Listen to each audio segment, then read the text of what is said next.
sebelah jalan itu sangat sempit. Assalamualaikum warahmatullahi wabarakatuh.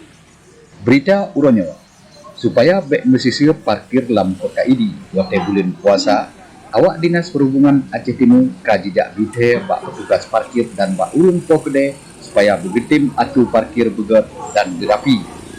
Selamanya keadaan parkir dalam kota ini memang anjir minta isu dengan urung mekat akhir jalan, dengan parkir Honda han mohsao, dengan parkir motor hana mohban, sehingga sulit untuk tajak ke kota idinyan dan cukup sempit jalan di.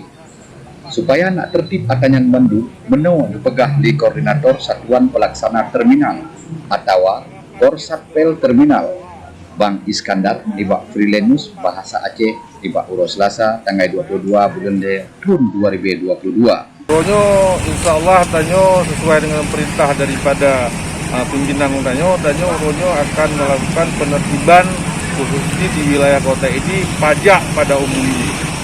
Uronyo tak terlihat masalah parkir, masalah urung mekat dengan motor hanya terpedang mbak bine jalan karena mengganggu. Belum itu mbak deram jalan. Kebetulan jalan itu sangat sempit.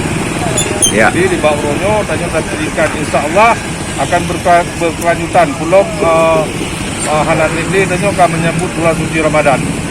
Jadi mulainya tanyo haruslah tertibkan. Kemudian kita maklum kepakat mandu masyarakat Aceh Timur untuk begitim jaga parkir dalam kota ini berapi supaya kota nak laga, nak muatu. Menyagakan dalam pepatah Aceh, menyekan ia lehok, menyekan roti Bandung go. Jadi untuk bangun kota idinyo, na pak detanyo urang idi dan urang Aceh Timur. Abanyo kepesampo oleh Ilyas bin Ismail Freelance, nan menginggris haba Aceh.